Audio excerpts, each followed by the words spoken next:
Buen día, mi nombre es Martín Linares Chavarría y en esta ocasión vamos a ver eh, sobre los factores psicológicos que influyen en el aprendizaje, ¿ya? Teniendo en cuenta que hay teorías psicológicas que permiten tener estos puntos para desarrollarlos y enfrentar algunos problemas de aprendizaje, problemas psicológicos, etcétera, ¿no? Dentro del aprendizaje, ¿ya? Entonces, muy importante seguir estos lineamientos, ¿ya? Entonces, ¿qué factores conocemos o pueden haber varios, por supuesto? Vamos a ver algunos principales, ¿no? Factores cognitivos, factores emocionales, factores sociales, factores motivacionales y factores biológicos, ¿ya? Bueno, el orden no altera el producto, ¿no? Entonces, vamos a ver uno por uno y cómo, sobre todo, aplicarlas en el aula, ¿no? ¿Cómo nosotros podemos aplicarlas en el aula? Yo me estoy centrando en eso para tener ideas qué podemos hacer, ¿no? Dentro de eh, en el desarrollo del aprendizaje y la enseñanza, ¿ya? Vamos primero con el factor cognitivo, ¿de acuerdo? A ver, los factores cognitivos están relacionados con el proceso mental de la información, ¿ya? Y aquí tenemos que también ver los procesos cognitivos, ¿no es cierto? Los procesos cognitivos, ¿ya? Pero hay factores cognitivos que nosotros tenemos que desarrollar dentro del aula, ¿ya? Entonces, muy importante al tener en cuenta cuándo vamos a desarrollarlas, ¿ya? Uno es la atención. No, eso es un poco, a veces algunos dicen, uy, qué difícil es que los estudiantes presten atención, ¿no es cierto? Entonces, es la atención, es la capacidad que tiene el estudiante, que tenemos nosotros, de concentrarse en la información relevante. Y aquí está la cuestión. ¿Por qué mi estudiante no presta atención? Porque no es relevante, no es significativo dentro de mi proceso mental. ¿Se dan cuenta? Si para mí no es significativo, entonces no presto atención. ¿Se dan cuenta?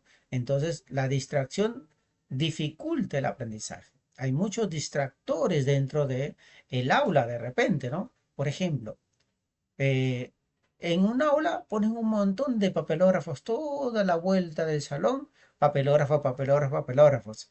Y esos son distractores. Si bien es cierto, es lo que trabajé, que eso es lo que hemos trabajado, tienen que exponer.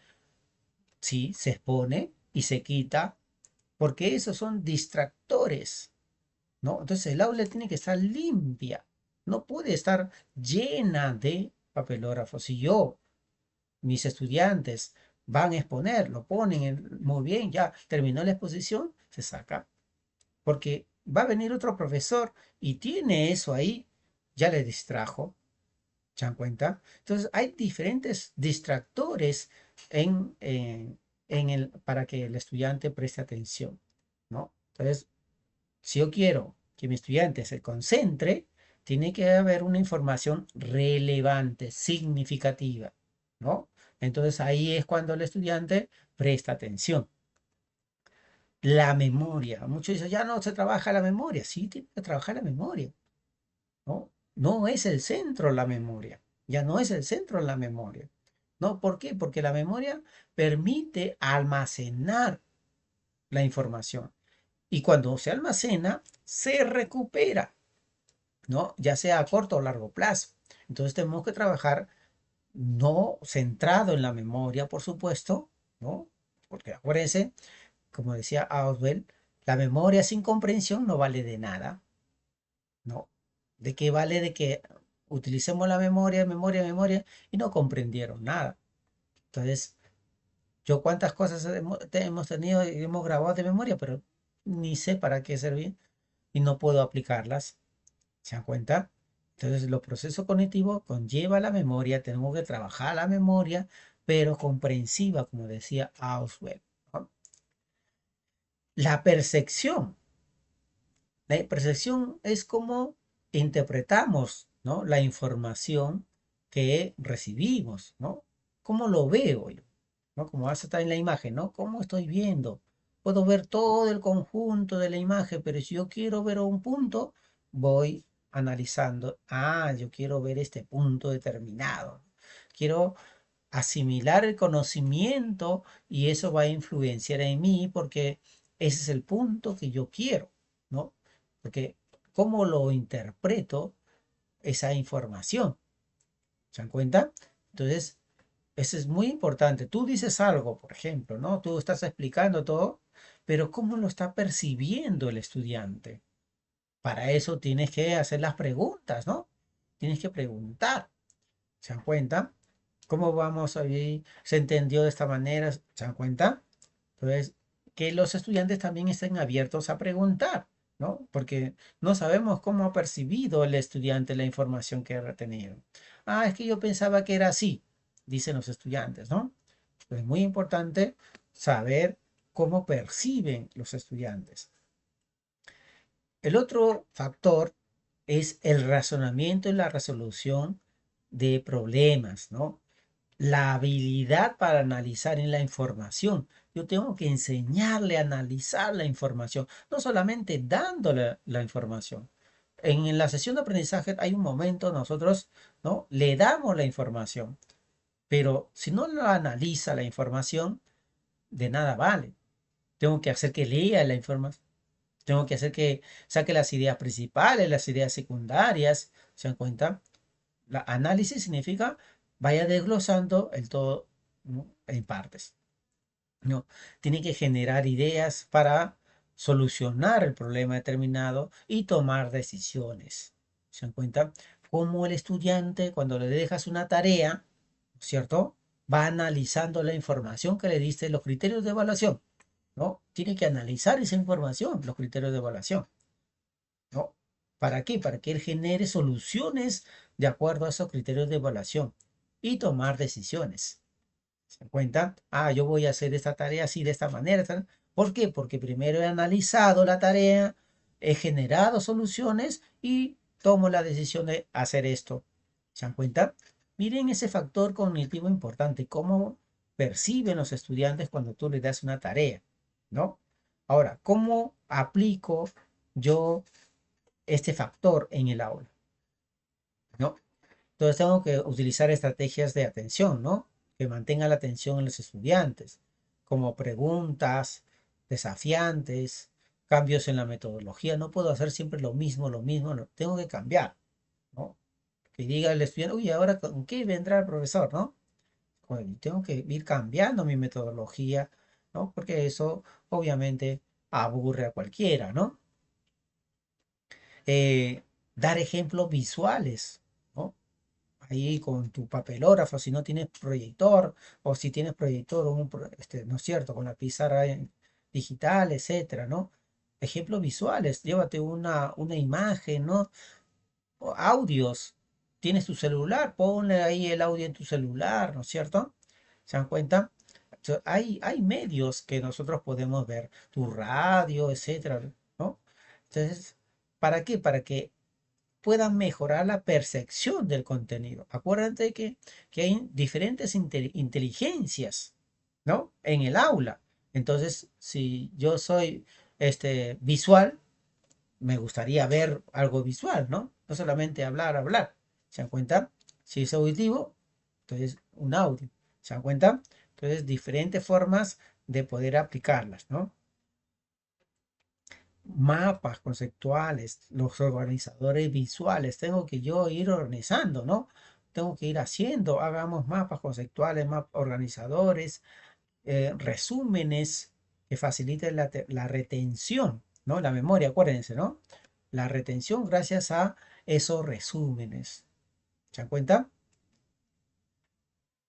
Tengo que promover actividades de análisis, ¿no? Entonces, todo el proceso cognitivo, por ejemplo, le digo, analizar, ¿no? Analiza las partes del cuerpo humano, ¿cierto? ¿Qué significa analizar? Ah, entre el proceso cognitivo, ¿no? Primero recepcionar la información. ¿Qué tipo de información es? y voy a hasta desglosar toda la información. ¿Se dan cuenta? Es importante que promovamos la resolución de problemas, ¿no? ¿Para qué? Para desarrollar el pensamiento crítico, ¿no? Que aprendan a pensar los estudiantes. No solamente darle algo que concreto, ¿no? Sino que abstracto también, ¿no? Y eso es desde inicial hasta secundaria, que los niños de inicial también pueden dar su forma de parecer ante una dificultad, un problema determinado. ¿Se dan cuenta? Entonces, ese es el pensamiento crítico, que den sus opiniones, debatan, es importante. ¿Ya? Otros, los factores emocionales, ¿no? Hoy en día muchos están diciendo que los chicos vienen con problemas emocionales, ¿no es cierto? Por la pandemia. Entonces, ¿cómo vamos a trabajar eso? ¿Ya? Entonces, esos problemas afectan la motivación, ¿no? Y también la disposición para que el estudiante pueda aprender. Si tienen problemas emocionales, ¿cómo van a aprender? ¿No es cierto? Entonces, tenemos que desarrollar la autoestima. Es un factor muy importante, ¿no? Cómo confían en ellos mismos, cómo se aman en ellos mismos, ¿no?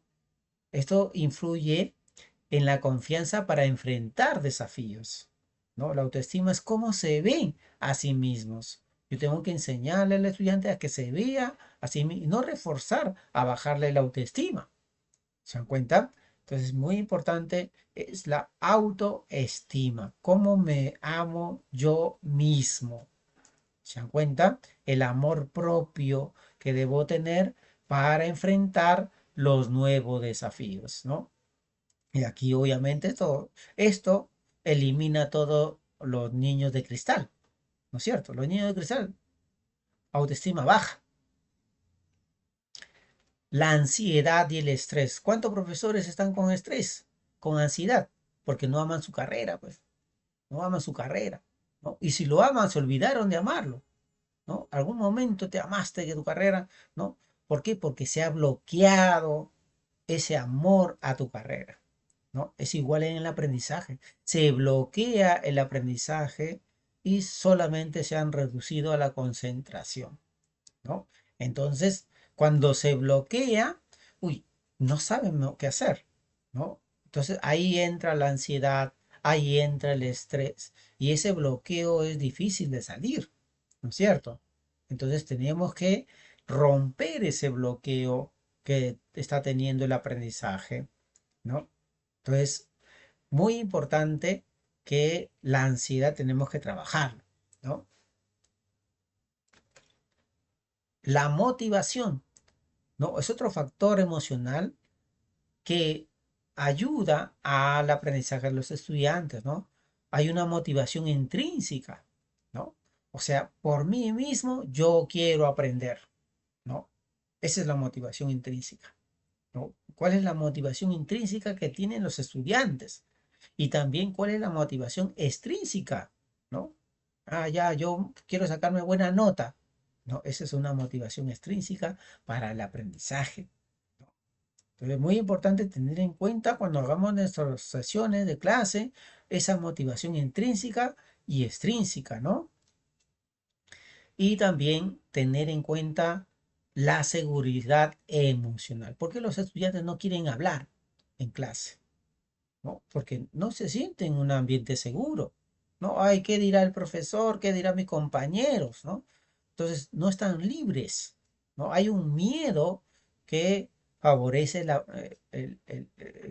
no ayuda al aprendizaje. Hay un miedo ahí. Entonces, eso se llama seguridad emocional, ¿no? Donde el estudiante se sienta libre, seguro en el ambiente donde se encuentra, ¿no? Y también, ¿no? Tiene que haber un equilibrio emocional, ¿no? La inteligencia emocional ahí. ¿Se dan cuenta? Entonces, ¿cómo aplicamos esto en el aula, la factor emocional? ¿Cómo lo aplicaríamos? ¿No? Primero, tenemos que fomentar un ambiente seguro, ¿no? Un ambiente de respeto, un ambiente de apoyo, donde el estudiante se sienta apoyado, escuchado, ¿no? Para fortalecer la autoestima del estudiante. ¿no? Es el ambiente donde uno va a decir sus cosas, sus problemas, sus dificultades, lo que sabe. Hay muchos estudiantes que saben, pero no lo dicen. ¿Por qué? Porque tienen miedo a que le dirán, que dirá el profesor, y si me equivoco, ¿no? Entonces hay que fomentar ese ambiente de respeto y apoyo a la autoestima, ¿no? Hay que relacionar los contenidos con los intereses de los estudiantes. Ahí viene el conocimiento previo, ¿no? Entonces yo tengo que preguntar qué conocimientos previos tienen y lo relaciono a mi tema con esos conocimientos que tienen, con lo que saben, con sus intereses, ¿no? Para incrementar la motivación. Entonces, si no hay motivación es porque no es relevante para mí, ¿no? Entonces yo tengo que relacionar mi tema a lo que es relevante para ellos, para los estudiantes, ¿no? Hay que reducir la ansiedad, ¿no? ¿Cómo? Con las instrucciones claras, ¿no? Abriendo espacios de reflexión, abriendo espacios de expresión, ¿no? Tanto emocionales, sus ideas, ¿no? Entonces, yo tengo que reducir la ansiedad, ¿no? Ese bloqueo que tienen los estudiantes, tengo que ayudarle a que se rompa, ¿no? También hay que reconocer el esfuerzo de los estudiantes, ¿no? Si bien no logró, pero algo hizo bien, ¿no es cierto? Entonces, muy bien, tú sigue adelante, yo sé que tú puedes hacerlo, ¿no? Entonces, el refuerzo positivo que yo puedo tener en los estudiantes, ¿no? Hacer un feedback, ¿no? Eh, positivo, ¿se dan cuenta? Es muy importante reconocer el esfuerzo de los estudiantes, ¿se dan cuenta? Entonces, todos los estudiantes tienen algo positivo que reconocer, ¿no? Y hay que darle ese reconocimiento a los estudiantes, ¿no? Muy importante. Ya. Entonces, la motivación, ¿no? Dentro del factor, eh, la motivación es ese impulso que nosotros tenemos, ¿no? Que los estudiantes tienen para aprender, ¿no? Que le ayuda a perseverar en sus estudios, ¿no? Ya sea intrínseco o extrínseco, ¿no? Entonces, el intrínseco va a nacer de uno mismo. Yo tengo que enseñarle a que por su lado interno, que ellos puedan desear superarse, desear ganar, crecer, ¿no? Desear satisfacer sus aprendizajes. ¿Se dan cuenta? Tiene que nacer de ellos. Entonces ahí no hay motivación porque intrínsecamente no quiere aprender, pero no quiere, ¿para qué voy a aprender? No me interesa. ¿Me dan cuenta? Entonces ahí viene la motivación extrínseca, ¿no? Entonces ahí el deseo de una recompensa, mira, vas a tener una buena nota, vas a tener esto, ¿cierto? Eh, Vas a tener más trabajo, el anhelo de ser reconocido, ¿no? Ahora los adolescentes quieren ser reconocidos, ¿no es cierto? Entonces, quieren evitar una posible reprobación. Entonces, ahí es una motivación extrínseca, ¿no? Porque el otro me va a reprobar, entonces yo voy a seguir adelante, ¿no? Miren cómo cambio la dinámica, ¿no? El otro me quiere reprobar, entonces yo no voy a hacer nada para que no me desapruebe. ¿Se dan cuenta? La motivación extrínseca es yo para no caer en esa reprobación, sigo adelante. ¿Se dan cuenta? Entonces, ese es el premio que voy a tener, ¿no? Gracias a lo que los demás me van a dar. ¿De acuerdo? Entonces, es la satisfacción por el resultado y la aprobación que yo voy recibiendo, ¿no? Como yo sé que me van a aprobar, me van a aplaudir, ¿no es cierto? Yo voy a seguir adelante en el aprendizaje. Miren, y ahí tenemos que dar, ¿no? El aplauso, muy bien, chicos, muy bien, lo avanzaron, muy bien, su like a los estudiantes, ¿no? Entonces, qué importante que el docente de esa motivación extrínseca, ¿no? ¿Cómo aplicar en el aula entonces? Estableciendo metas claras y alcanzables, ¿no? Qué importantes son las metas que los estudiantes puedan alcanzarlas, ¿no? Y que estén claras para ellos mismos. Al relacionar los contenidos con la vida real, ¿no? Con lo que ellos están viviendo, ¿no? Miren la teoría, cómo se va reflejando en este punto, ¿no? Usar recompensas significativas, ¿no?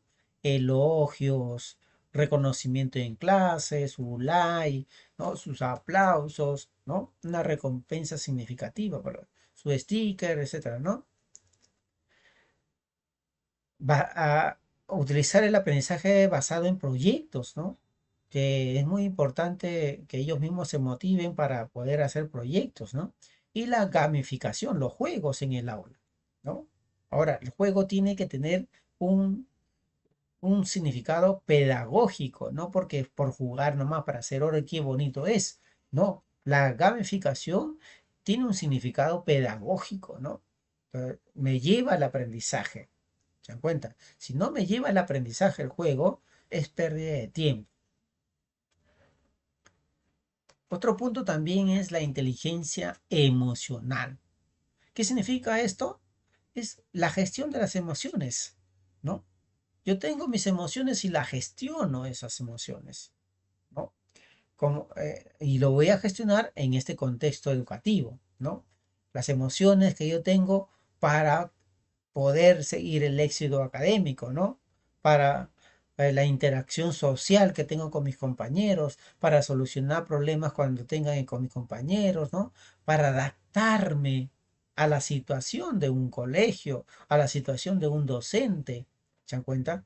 Entonces, qué importante es la inteligencia emocional de gestionar nuestras emociones. Nosotros también como docentes, ¿no? ¿Cómo gestionamos nuestras emociones en la interacción social? Docentes que no dicen nada, no hablan nada, ¿no es cierto? O no saben solucionar los conflictos, ¿no? O no saben adaptarse a un colegio, ¿no? ¿Se dan cuenta? Es importante esa inteligencia emocional. ¿Cómo lo aplicamos en el aula? Tenemos que trabajar la autorregulación, ¿no? Entonces, manejar el estrés, la frustración, hay técnicas de manejo de estrés, ¿no? Entonces, ahí voy a autorregular, ¿no? Esa ansiedad, ese miedo que tengo, ¿no? Hay que fomentar la empatía también, ¿no? Entonces, donde el estudiante comprenda, ¿no? Las perspectivas de sus compañeros, comprenda que tienen otras ideas. Entonces yo tengo que comprender que las ideas de mi compañero no son las mías, ¿no? Y eso por ende no puedo yo molestarme, ¿no? Sino tengo que hacer un proceso de comprensión y valoración a esas perspectivas de mis compañeros. ¿Se dan cuenta? Entonces, a veces nos molestamos porque el otro compañero tiene distintas ideas y ahí viene el estrés, ¿cierto?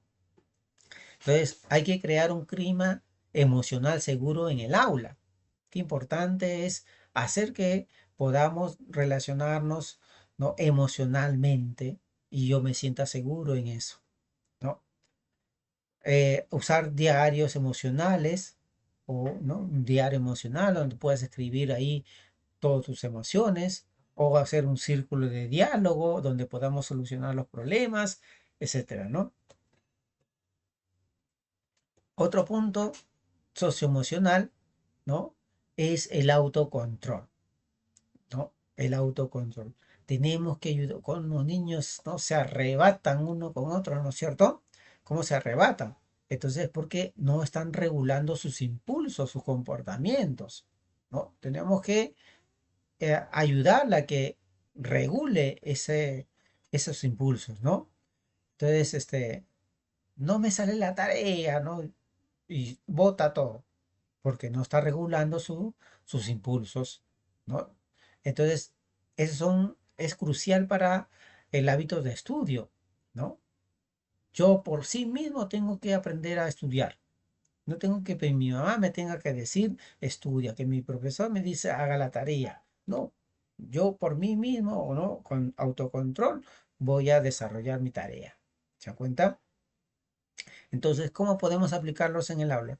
tener una planificación del tiempo, ¿no? Uno con organizadores gráficos, ¿no? Que los estudiantes tengan su planificador del tiempo, ¿no? Establecer rutinas claras y estructuradas, ¿no? Qué importantes son las rutinas, ¿no?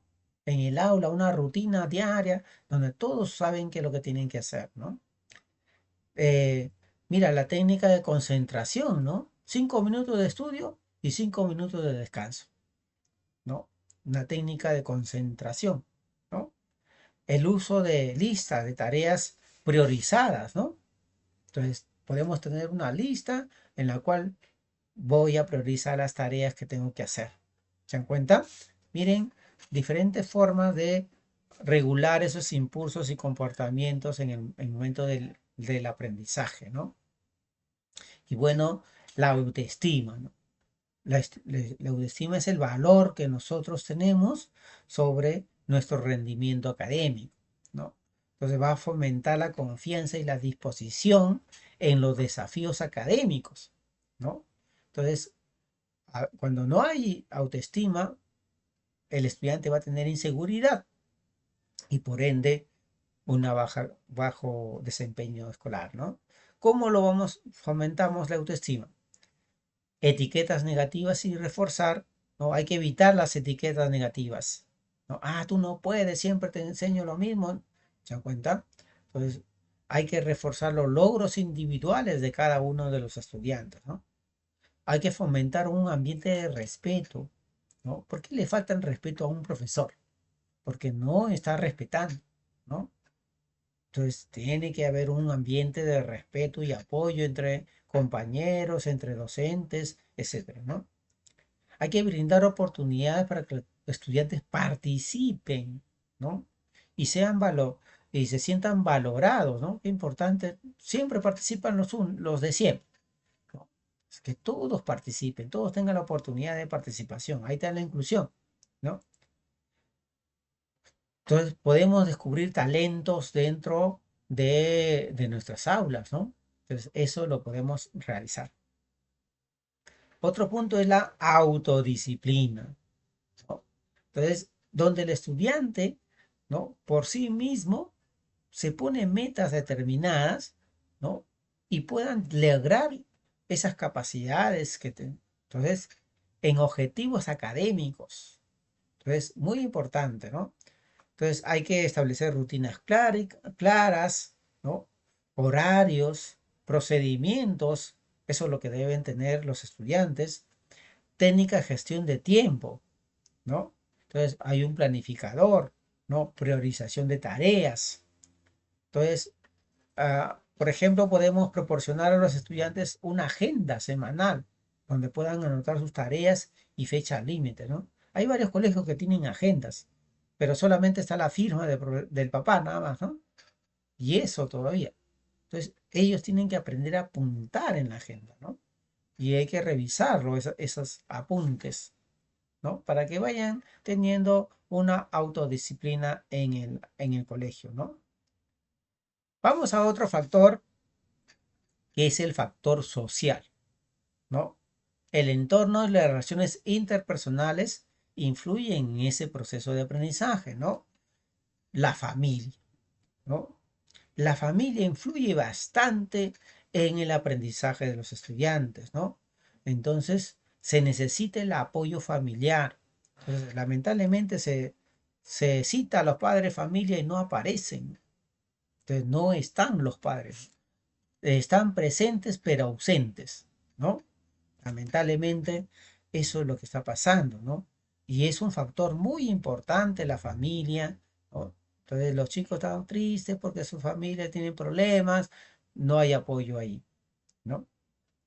La interacción con los docentes, ¿no? Nosotros podemos, entre comillas, malograr a un estudiante, ¿no? Que puede aprender y lo malogramos más, ¿no? Entonces, la relación que tenemos con los estudiantes es muy importante para que estén motivados y presten atención, interés, ¿no? Tiene que haber una interrelación, ¿no? Los estudiantes tenemos que relacionarnos no vamos a ser sus amigos, nos relacionamos en el aspecto académico, ¿ya?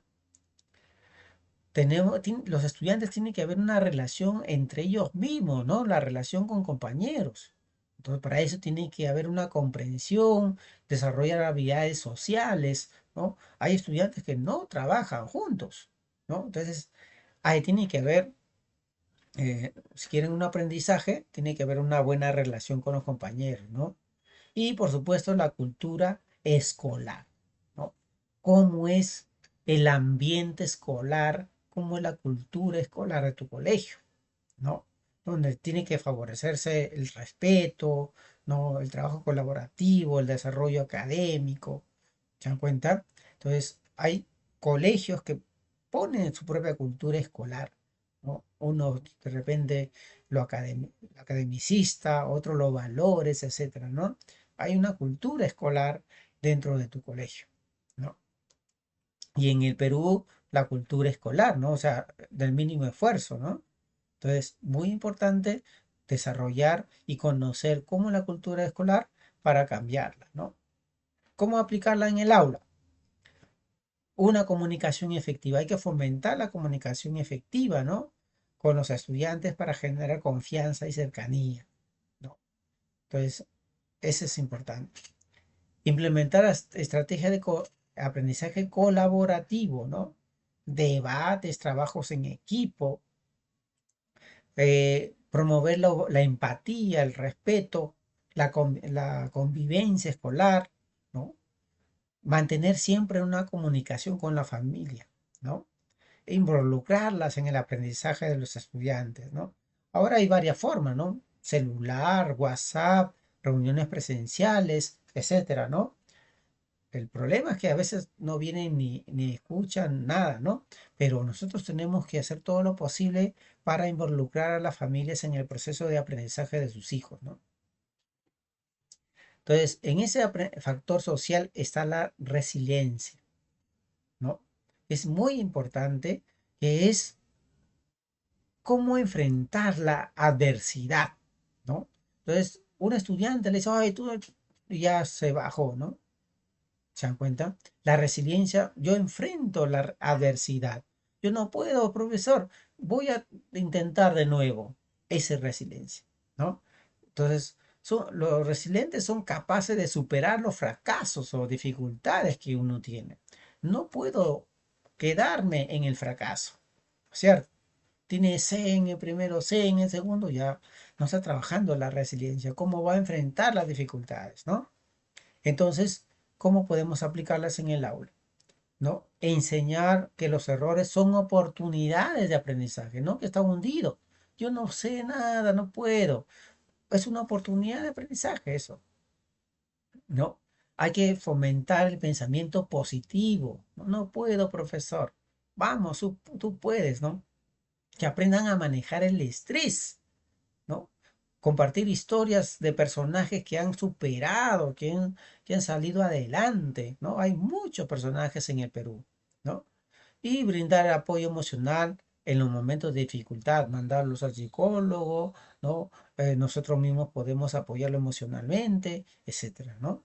Qué importante ese es el punto. Otro factor es el factor motivacional, ¿no? Entonces, es muy importante la motivación como un impulso al esfuerzo, ¿no? La perseverancia dentro de el aprendizaje, ¿no? Aquí tenemos que tener la expectativa de éxito. Entonces, tenemos que hacer que los estudiantes tengan esa expectativa de éxito, ¿no? Que pueden superarse, que pueden esforzarse más, que pueden lograr seguir adelante. No solamente me voy a conformar con una B, ¿no? Voy a querer seguir adelante, ¿no? Entonces, ese es y es una competencia transversal también, ¿no? ¿No? El éxito, ¿no? Tenemos el factor emocional es los intereses personales. Cada estudiante tiene un interés personal, ¿no? Y ahí es donde podemos darle una mejor atención y retención de los aprendizajes, ¿no? Tenemos que hablarle los temas que a ellos les interesan, ¿no? Y la adapto a mi contenido, ¿no? El reconocimiento y las recompensas, como le decía hace un momento, ¿no? Entonces aumenta también la motivación, ¿no? Hay que darle recompensas a los estudiantes y no solamente por la recompensa van a hacer la tarea, ¿no? Profesor, ¿y qué nos aumenta puntos? Hay cosas que no necesitan subirle puntos, darle recompensa, ¿no? Pero son un factor motivacional, él es el reconocimiento y la recompensa, ¿no?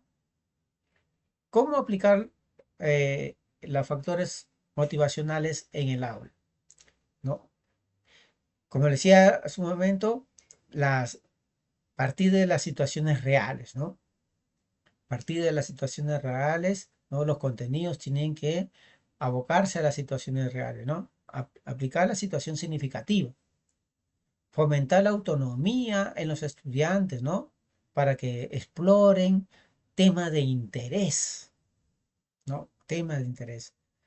Utilizar recompensas simbólicas, ¿no? Elogios, diplomas, menciones, ¿no? Hacer en una hojita, ¿no? Medallas y darles, etcétera, ¿no? O yo daba por WhatsApp medallas, por ejemplo, ¿no? Ah, por haber hecho la tarea, toma tu medalla, ¿no? Y contento por mi medalla, ¿no? Quiero mi medalla, dicen, ¿no? Plantear retos, estimulen el esfuerzo, ¿no?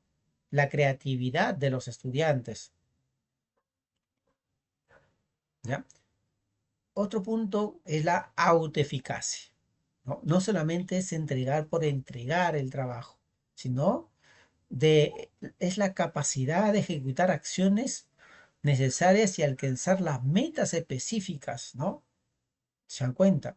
Entonces, es enfrentar el desafío académico con confianza. ¿Se dan cuenta? Entonces, ¿cómo podemos aplicarlo en el aula? Hacer la retroalimentación positiva, ¿no? Reconocer qué avances está teniendo el estudiante, reconocer el esfuerzo que va teniendo, ¿no es cierto? Entonces, por eso se llama evaluación formativa, ¿no? Porque implica la retroalimentación positiva.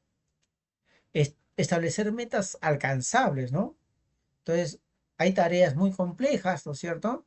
Y hay que dividir esas tareas complejas, ¿no? En pequeños trabajos para que puedan lograrlo, ¿no? Esto es un proceso, ¿no? Si trabajamos bajo productos. Permitir que los estudiantes reflexionen sobre sus progresos, ¿no? Que va a hacer la metacognición, acuérdense, ¿no? Y modelar el aprendizaje mostrando ejemplos de superación. Si se dan cuenta, es teoría, ¿no? Teoría del aprendizaje que nosotros vamos teniendo y que podemos aplicarlas dentro de nuestras aulas, ¿no? ¿No? Qué bonito, qué bueno es que cuando yo hago un tema lo ejemplifique, ¿no? Y por último, los factores biológicos, ¿no? No por ser el último, no es el principal, ¿no? Entonces, uno es la alimentación, la salud, ¿no? Un estudiante que no ha tomado desayuno, yo le tengo que decir, toma tu desayuno, no le puedo negar que, profesor, no he tomado mi desayuno, ¿puedo tomar? Claro, toma tu desayuno, porque tiene que estar bien alimentado, ¿no? Tiene que tener una alimentación adecuada, porque si no va a estar pensando en que tengo hambre y menos en mi clase, ¿no? ¿Se dan cuenta? Varias veces un estudiante me dice, profesor, no he tomado mi desayuno, ¿puedo salir a tomar mi desayuno? No, toma tu desayuno acá, no hay ningún problema. Y él toma su desayuno tranquilo, ¿no? Y así va escuchando, va tomando, ¿se dan cuenta? Pues es importante que aseguremos que el estudiante haya tomado desayuno. Aseguremos que la comida chatarra no se esté dando dentro de nuestras aulas, ¿no? Entonces, lamentablemente todavía seguimos con la comida chatarra, ¿no? El desarrollo neurológico que tienen los estudiantes, ¿no? Aquí va a depender la madurez de los estudiantes de acuerdo a cómo se van desarrollando, ¿no? Neurológicamente. Las condiciones sensoriales, ¿no? Entonces, a varias veces me han dicho, por favor, bájale el nivel de este estudiante que no puede aprender, que eso, que lo otro. Cuando me doy cuenta, no ve bien y se sienta atrás, obviamente no está bien en mi clase porque primero no ve bien. Si no ve bien, ¿no? ¿Cómo va a entender mi clase? Y todavía se sienta atrás. Entonces yo tengo que ver si es que tiene problema de vista, ¿no? O de oído, etcétera, ¿no?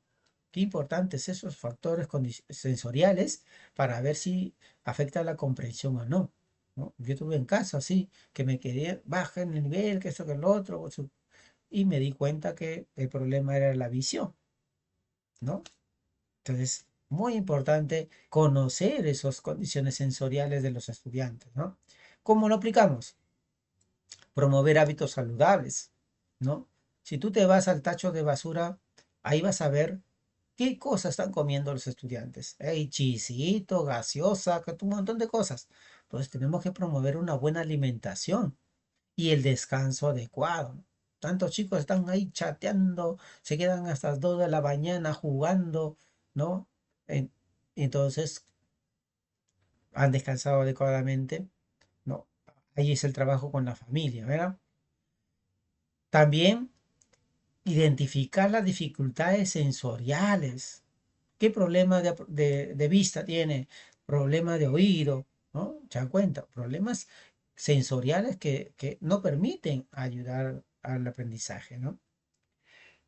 También incluir actividades que estimulen el desarrollo motor y cognitivo, que aprendan a cortar, los ejercicios, los juegos didácticos, ¿se dan cuenta? Es muy importante los estudiantes deben desarrollar, ¿ya? Entonces, con esto estamos terminando este tema, ¿ya?